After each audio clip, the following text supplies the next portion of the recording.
अब आज की इस वीडियो में विद्यार्थी त्रिभुज के क्षेत्रफल के बारे में जानेंगे।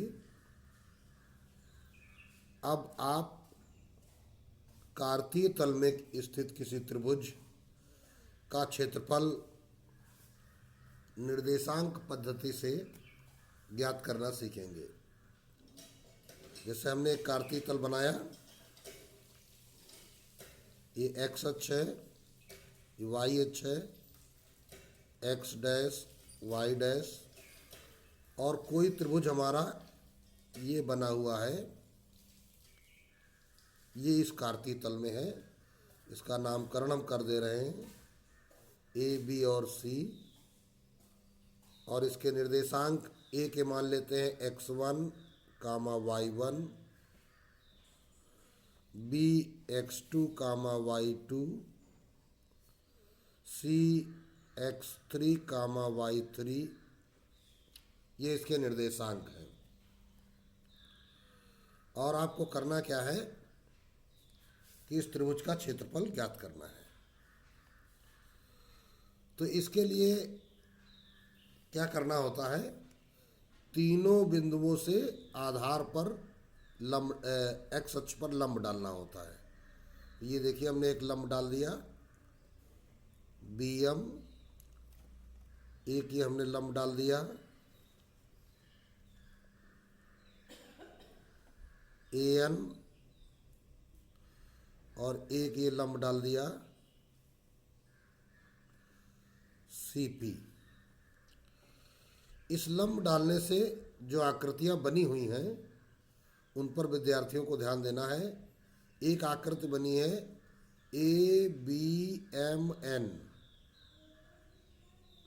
यहाँ पर दो लंब हैं, अर्थात दोनों आपस में समांतर होंगे। तो ए बी एम एन एक चतुर्भुज बन रहा है, और जिसकी दो भुजाएं समांतर हैं, तो ऐसे चतुर्भुज को हम क्या कहते हैं, समलंब कहते हैं। ए बी एम एन क्या है, यहाँ पे समलंब है। इसी प्रकार ए एन पी सी, यहाँ पर भी दो लंब हैं, अर्थात दोनों समांतर हैं, अर्थात ए एन पी सी भी एक समलंब है। और हमें इस त्रिभुज ए बी सी का क्षेत्रफल ज्ञात करना है।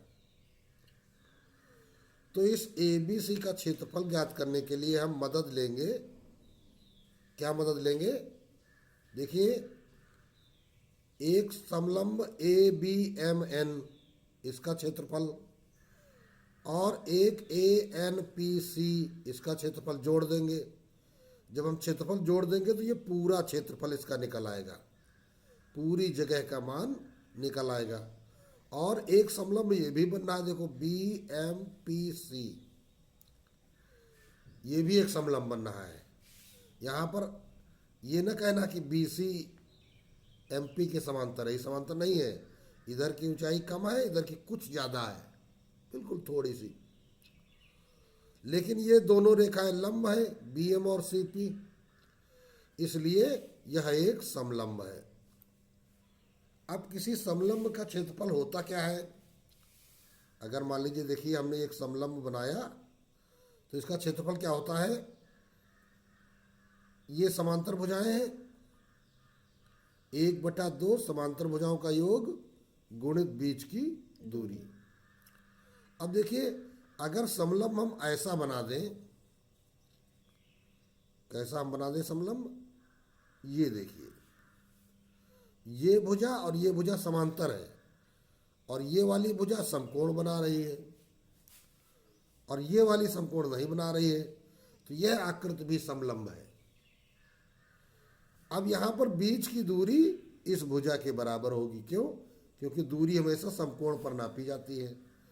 तो अगर इसकी समांतर भुजाओं के नाम ए और बी रखे जाएं, और इसकी ऊंचाई h रखी जाए, तो इस समलंब का क्षेत्रफल क्या हो जाएगा, 1/2 of A plus B into H, ये इस समलंब का क्षेत्रफल हो जाएगा। तो जो हमने ऊपर फिगर बनाया है, अब उस पर ध्यान दीजिए, ए बी एम एन जो समलंब है, तो ये कोण कैसा है, 90 अंश है। समांतर भुजाएं ए एन और बी एम है, तो बीच की दूरी क्या हो जाएगी, mn हो जाएगी। इसी प्रकार समलंब ANPC में ये जो NP है ये बीच की दूरी कहलाएगी, इन दोनों समांतर रेखाओं के बीच की दूरी, ठीक है। इसी प्रकार BMPC इस समलंब में, तो MP बीच की दूरी कहलाएगी। तो देखो पहला समलंब ये था, दूसरा ये है, इन दोनों के योग में अगर हम तीसरा समलंब घटा देंगे, मतलब इतना हिस्सा निकाल लेंगे, दोनों का योग करेंगे। अब देखो हम कितना हिस्सा निकाल लेंगे, ये देखो हमने छायांकित कर दिया, इतना काट के निकाल लेंगे दोनों समलंबों के टोटल से, तो हमारे त्रिभुज का क्षेत्रफल देखो बच जाएगा, और यही हमको निकालना है। तो अब लिखेंगे, माना कि त्रिभुज ABC में A के निर्देशांक x1, y1, B के निर्देशांक x2, y2, C के निर्देशांक x3, y3। अब देखो क्या किया गया है, BM लंब खींचा गया है, कहाँ पर, x अक्ष पर, x अक्ष पर, कॉमा AN लंब है x अक्ष पर, तथा CP लंब ये भी x अक्ष पर रचना द्वारा खींचे गए हैं।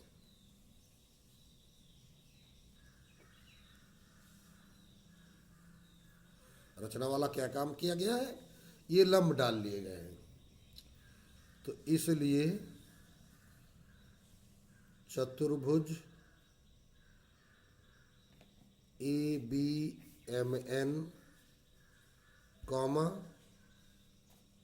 ANPC तथा BMPC समलंब होंगे। ठीक, अच्छी बात है। अब आ जाओ, देखो अब MNP के हम निर्देशांक और निकाल लेते हैं, क्योंकि हम जानते हैं कि ये तीनों बिंदु कहाँ है, x अक्ष पर है, तो इसलिए तीनों बिंदुओं की जो कोटियां होंगी वो 0 होंगी। x अक्ष पर कोटि हमेशा क्या होती है, 0 होती है। अब देखिए B बिंदु का निर्देशांक जो है क्या है, x2, y2। इस x2, y2 का मतलब क्या है, ये y अक्ष से x2 दूर है, इस वाली लाइन से कितनी दूर है, x2, क्योंकि ये भुज है ना, भुज किसे कहते हैं, y अक्ष से दूरी, तो x अक्ष से ये x2 दूर है, तो m भी तो उतने दूर है, जितनी दूर b है इस y अक्ष से उतनी ही दूर m भी है y अक्ष से, अर्थात जो भुज b का है वही भुज m का होगा, तो ये हो जाएगा x2, 0। इसी प्रकार जो भुज a का है वही भुज n का होगा, ये हो जाएगा x1, 0। यहां पर ये x3 है, तो ये x3, 0 होगा। अब यहां पर ध्यान देना है कि बिंदु M, N और P के निर्देशांक निकल आए। अगर हमसे कहा जाए ये जो MN बीच की दूरी है समलंब की, तो M से N के बीच की दूरी क्या होगी, तो M और N की कोटियां समान है।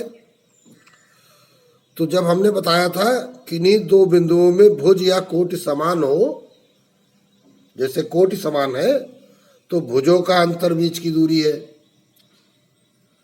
अगर भुज समान होते हैं तो कोटियों का अंतर बीच की दूरी कहलाता है। इसी प्रकार जैसे यहाँ पर BM है, इसके बीच की दूरी अगर तुमको निकालनी है तो BM के बीच की दूरी या BM लंबाई अगर आपको निकालना है तो देखिए यहाँ क्या है, भुज बराबर है, तो कोटियों का अंतर हम लिख लेंगे। अर्थात जैसे यहाँ 0 है और ये y2 है तो BM की लंबाई हो जाएगी y2।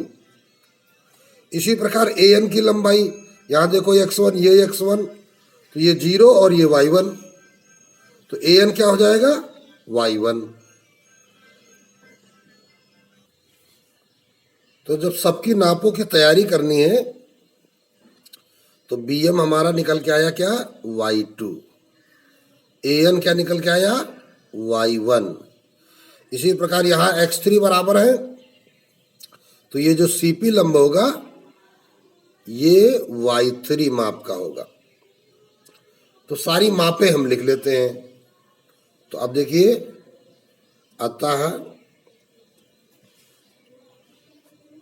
आकृति से MN कितना निकलेगा,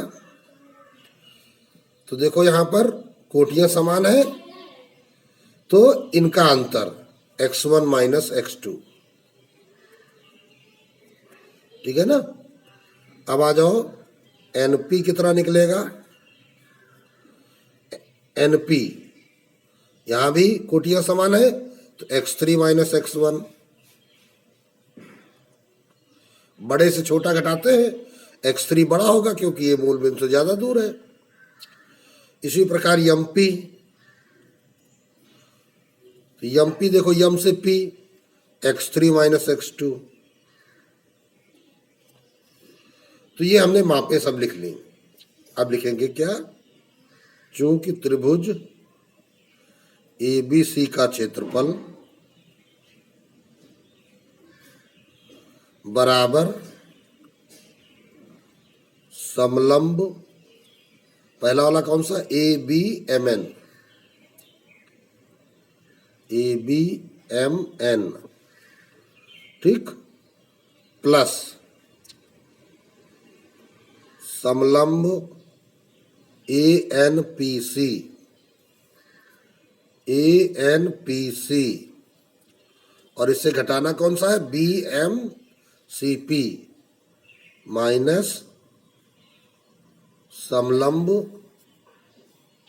कौन सा, BMPC, और सारा कुछ एक ब्रैकेट में बंद करो और लिख दो का क्षेत्रफल। इसका मतलब हो गया, इनका क्षेत्रफल जोड़ो और इसका घटा दो। तो बराबर के नीचे बराबर लगाते हैं।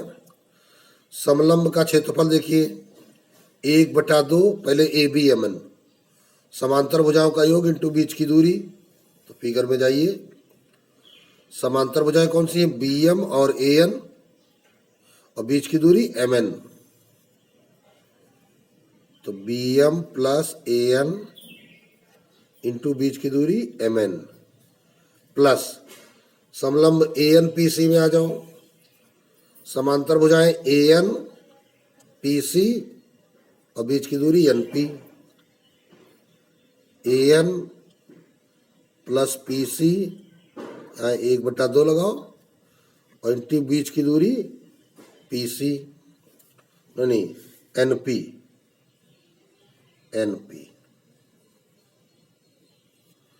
ठीक, प्लस 1/2।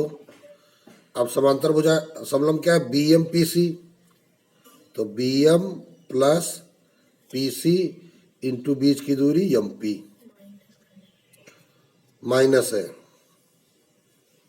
अच्छा, आगे चलिए, तो बराबर 1/2 हम सबसे कॉमन ले लेते हैं, 3 पद हैं, 1 2 3, सबसे कॉमन ले लिया।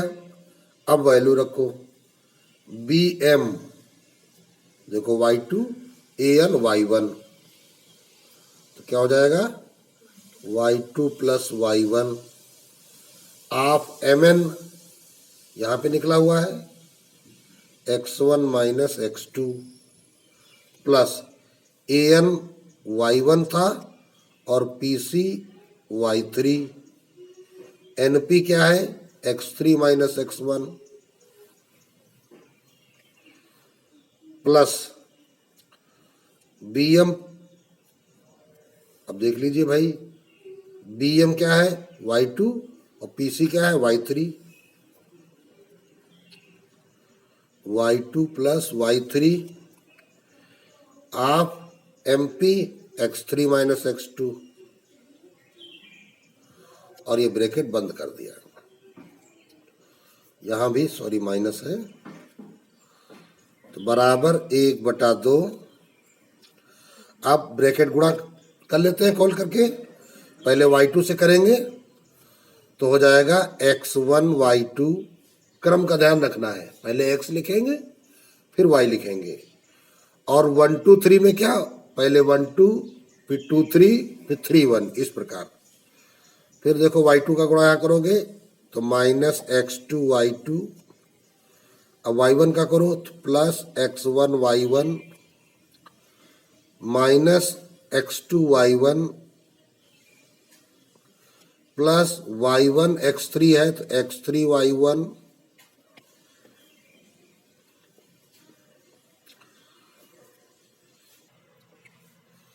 अब y1 से x1 में तो माइनस x1 y1, अब y3 से करो तो plus x3 y3 minus x1 y3। अब इस माइनस चिन्ह से गुणा भी होगा और चिन्ह भी बदलेंगे, तो माइनस y2 x3 अर्थात x3 y2,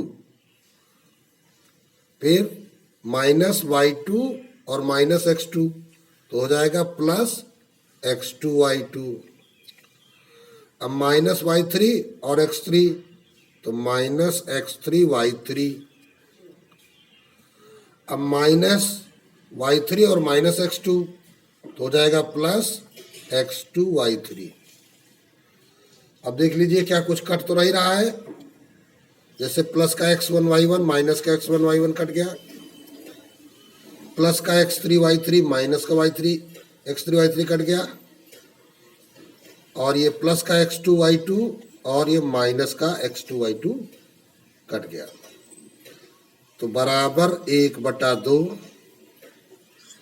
तो पहले x1 वाले बिंदु एक पास लिख लो, x1 y2, और देखो x1 कहाँ है, ये है minus x1 y3, plus x2 वाले ढूंढो कहाँ है, x2 y1 है ये, और एक x2 वाला प्लस वाला कहाँ है, ये x2 y3 minus x2 y1, plus x3 वाले ढूंढो, तो देखो x3 प्लस वाला ये है x3 y1 minus x3 y2।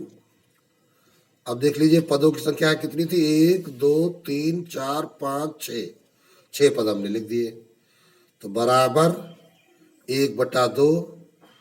इस पहले जोड़े में x1 कॉमन हो गया तो y2 माइनस y3, प्लस दूसरे जोड़े में x2 कॉमन हो गया y3 माइनस y1, प्लस तीसरे जोड़े में x3 कॉमन हो गया तो y1 माइनस y2, और ये बड़ा ब्रैकेट बंद कर दिया। तो ये तुम्हारा निकल के आ गया त्रिभुज ABC का क्षेत्रफल, और यही आपका सूत्र बन जाता है। तो अतः त्रिभुज ABC का क्षेत्रफल 1/2 x1 of y2 minus y3 plus x2 of y3 minus y1 plus x3 of y1 minus y2।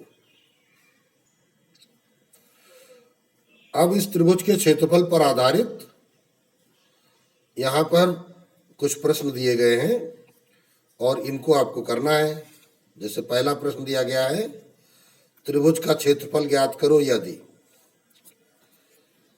तो आप इसे हल करेंगे। फर्स्ट पार्ट पहले प्रश्न का,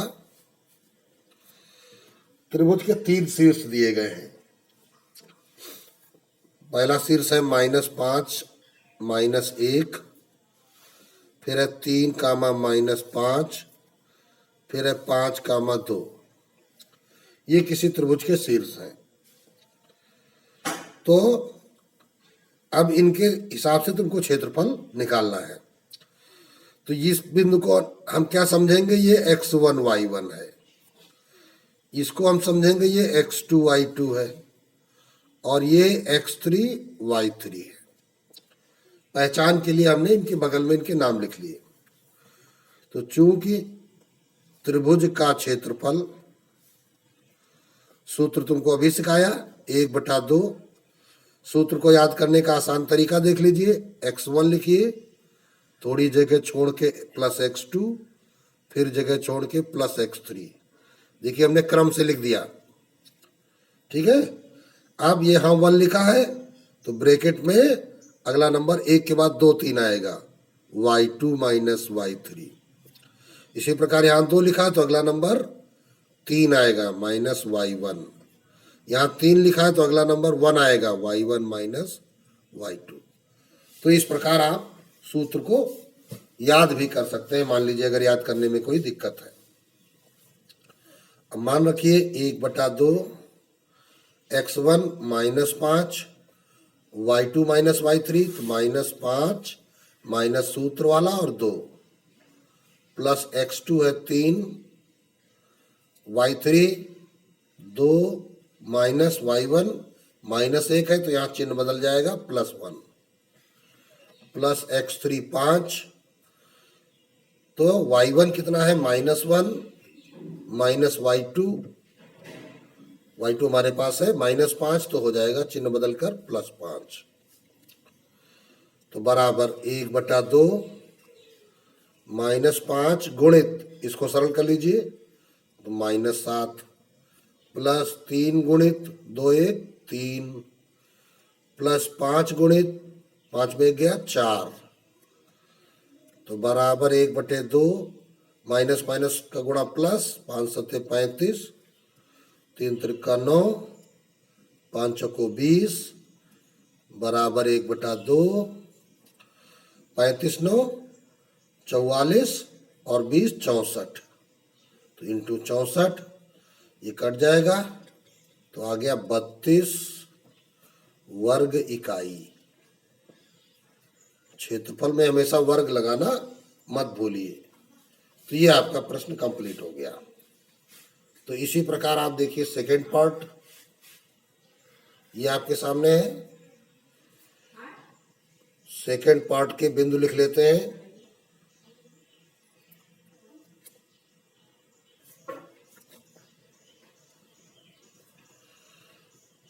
ए कामा सी प्लस ए कामा ए कामा सी कामा माइनस ए कामा सी माइनस ए। तो ये है x1 y1, x2 y2, x3 y3। चूंकि त्रिभुज का क्षेत्रफल, वही सूत्र 1/2 x1 of y2 minus y3 plus x2 of y3 minus y1 plus x3 of y1 minus y2, और ये बंद हो गया, बराबर 1/2 x1 है हमारे पास a of y2 minus y3, तो c से घटाना है ये c प्लस a, तो घटने वाले पदों के चिन्ह बदल जाएंगे, तो माइनस c माइनस a हो जाएगा, प्लस x2 है a y3 माइनस y1, तो y3 से इधर y2 से y3 घटाना था, सॉरी, तो y2 से y3 घटाना था, तो c से आपको घटाना क्या है c माइनस a, तो चिन्ह बदलेंगे तो ये प्लस हो जाएगा, x2 of y3 minus y1, तो y3 कितना है c minus a minus y1 कितना है ये है, तो c प्लस a को घटाओगे तो minus c minus a, plus x3 तुम्हारा क्या है minus a of y1 minus y2, तो y1 c प्लस a है, से घटाना है, y2 c घटाना है। तो बराबर 1/2 ए ऑफ, यहां देखिए सी कट गया और यहां पर सी कट गया और यहां भी सी कट गया। तो ए और ए का गुणा ए स्क्वायर, यहां देखो माइनस का ए तो माइनस का 2a गुणा हो जाएगा ए में, तो -2a²। अब यहां पर देखिए प्लस माइनस का गुणा माइनस, और ये देखिए ए और ए का गुणा a²। अब यहां पर देखिए कहीं चिन्ह की कोई गलती हुई है संभवतः, फिर से चेक करते हैं। x1a of y2 minus y3 अर्थात c माइनस सी प्लस ए, ठीक। फिर x2 of y3 minus y1, तो c माइनस ए माइनस सी माइनस ए, ठीक। फिर x3 हमारे पास क्या है, minus A of y1 minus y2, तो c प्लस ए माइनस सी, ठीक है। सी कट गया तो प्लस माइनस ये माइनस ए। तो इस प्रकार यहां पर अभी तो सही दिख रहा है, तो ये a² प्लस माइनस का कट जाएगा, तो क्या आ गया 1/2 इंटू -2a², तो 2 कट गया, तो बराबर -a²। अब यहां पे ध्यान रखिए कि क्षेत्रफल कभी ऋणात्मक नहीं होता है, तो बराबर a²। यहां पे लिख देंगे क्योंकि क्षेत्रफल कभी भी निगेटिव नहीं होता है। तो इसका मतलब क्या आ गया, इसलिए त्रिभुज का क्षेत्रफल बराबर a²।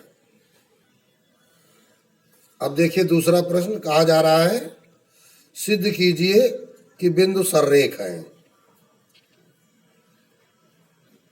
तो अब देखिए सररेख का मतलब क्या हो गया, अगर 3 बिंदु एक ही रेखा में है, मान लो ए बी सी, तो ए को बी से मिलाओ, बी को सी से मिलाओ और ए को सी से मिलाओ, तो फिर यहां पे क्या हो रहा है कि त्रिभुज का निर्माण नहीं हो रहा है।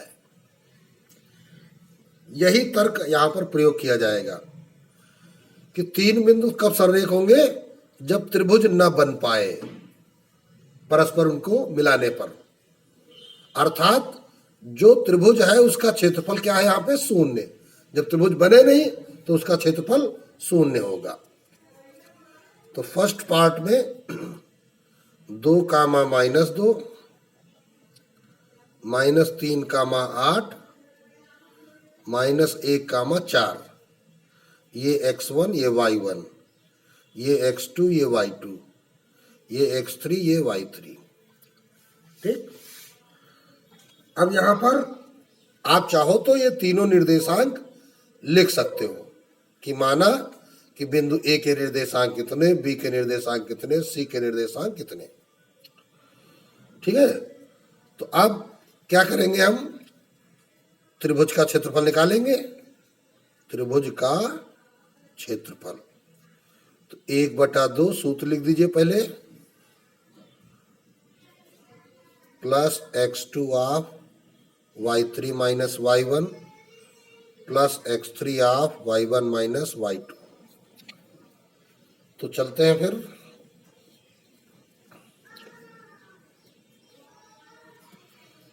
बराबर 1/2, x1 हमारे पास 2 ऑफ 8 माइनस 4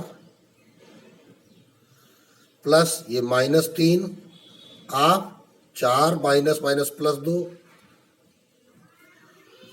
प्लस ये -1 ऑफ y1 माइनस y2, तो -2 -8।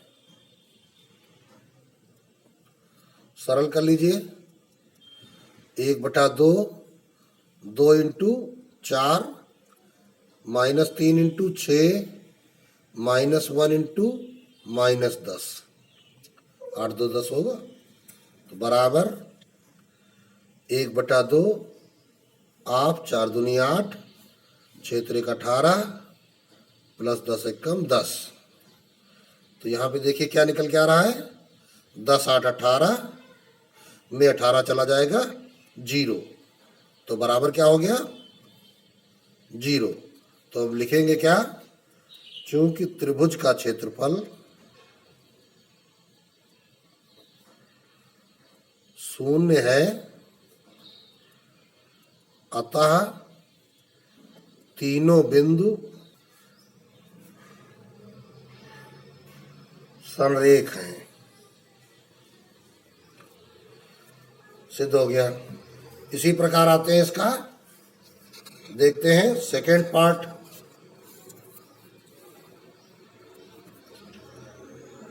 सेकेंड पार्ट में क्या लिखा है,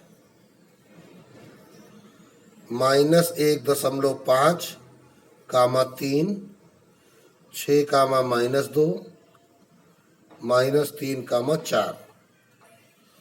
तो चलिए देखिए, ये x1 y1, ये x2 y2, ये x3 y3। अब त्रिभुज का क्षेत्रफल, वही सूत्र, x1 of y2 minus y3 plus x2 of y3 minus y1 plus x3 of y1 minus y2 बराबर 1/2। x1 है माइनस का 1.5 ऑफ y2 है -2 minus y3 4 plus x2 6 of 4 minus 3 plus x3 -3 of y1 minus y2 3 minus minus plus 2, तो बराबर 1/2 -1.5 into -4 2 6 plus 6 into 1 -3 into 3 2 5। तो 1/2 6 पंचे 30, 6 कम 6 3 9 minus minus plus plus 6 minus 15, तो बराबर 1/2 ऑफ 15 माइनस 15, तो 0 हो जाएगा। तो ये आ गया बराबर 0। फिर वही बात, चूंकि त्रिभुज का क्षेत्रफल शून्य है, अतः तीनों बिंदु संरेख है। ठीक, ये कंप्लीट हो गया आपका। तो संरेख के लिए क्या करना है, त्रिभुज का क्षेत्रफल निकालना है और 0 आने पर वो संरेख सत्यापित हो जाता है। अब देखिए तीसरा क्वेश्चन क्या दिया गया है, के किस मान के लिए निम्न बिंदु संरेख है। के का मान ज्ञात करना है तुमको। तो अब 8 कामा 1 और क्या है, के कामा -4 2 कामा -5, ये x1 y1, ये x2 y2, ये x3 y3। चिन्हांकन कर लिया हमने बिंदुओं का। तो कहा जा रहा है चूंकि तीनों बिंदु संरेख हैं, बिंदु संरेख हैं, ये प्रश्न ने बताया है, पहले से ही बता दे रहा है कि संरेख है। तो इसका मतलब जो त्रिभुज का क्षेत्रफल आएगा वो कितना आएगा, 0। तो हम क्या लिखेंगे, अतः त्रिभुज का क्षेत्रफल क्या होना चाहिए, 0 होना चाहिए। अब हम त्रिभुज के क्षेत्रफल के नीचे इसका सूत्र लिख देते हैं। इसलिए 1/2 of x1 of y2 minus y3 plus x2 of y3 minus y1 plus x3 of y1 minus y2 बराबर 0। अब 1/2 का हम 75 कर देंगे उधर, तो जब 1/2 का आप पक्षांतर कर दोगे तो वो 0 में चला जाएगा। अब वैल्यू रख दो, x1 कितना 8, आप y2 माइनस y3 तो -4 -5, -4 -5, और चिन्ह भी बदलिए। प्लस x2 है तुम्हारे पास k, आप y3 minus y1 -5 -1, plus x3 अर्थात 2, आप y1 minus y2 1 minus minus plus 4 बराबर 0।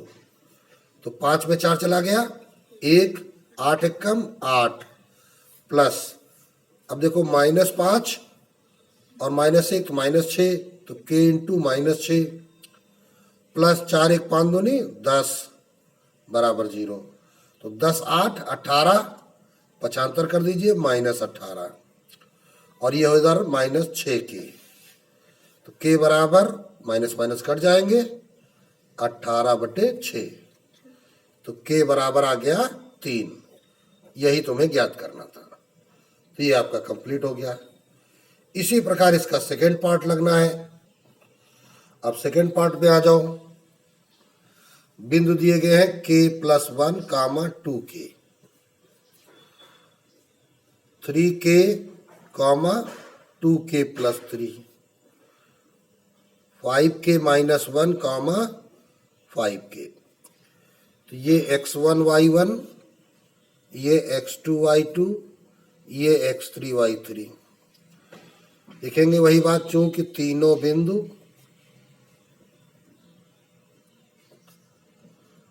संरेख हैं, इसलिए त्रिभुज का क्षेत्रफल क्या हो जाएगा, 0 होगा। तो इसलिए वही सूत्र प्रयोग करेंगे, 1/2 of x1 of y2 minus y3 plus x2 of y3 minus y1 plus x3 of y1 minus y2 बराबर 0। 1/2 का पुनः पक्षांतर करोगे तो हो जाएगा 0। तो x1 की वैल्यू यहाँ पर k+1 ब्रैकेट में कर लो, और दूसरे ब्रैकेट में y2 माइनस y3, तो y2 2k+3 माइनस y3 है 5k, plus x2 3k of y3 minus y1, तो y3 है 5k माइनस y1 यह है 2k, प्लस x3 है 5k minus 1, y1 minus y2, तो y1 है 2k माइनस y2 है 2k+3, तो चिन्ह बदल जाएंगे बराबर 0। यहां पर चिन्ह बदल जाएंगे ना। अब k से गुणा करिए, तो 2k² plus 3k minus 5k²। वैसे इनको सरल करने के बाद तब गुणा करना चाहिए। चलिए पहले सरल कर लेते हैं, फिर गुणा करते हैं। तो 2k में 5k चला गया, तो -3k प्लस 3, प्लस यहां पर 3k, आप 5k में 2k गया 3k, plus 5k minus 1, 2k में 2k चला गया अर्थात ये कट गए, तो -3 बराबर 0। तो k से ब्रैकेट खोलिए, तो -3k² प्लस 3k, प्लस 1 से गुणा करिए तो -3k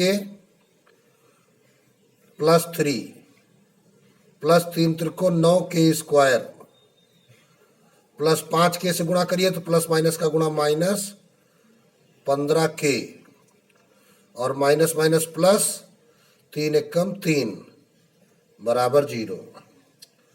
3k प्लस माइनस के कट गए, तो 9k² में 3k² चला गया 6k²। अब -15k और प्लस के 3, ये प्लस के 3 प्लस 6 बराबर 0।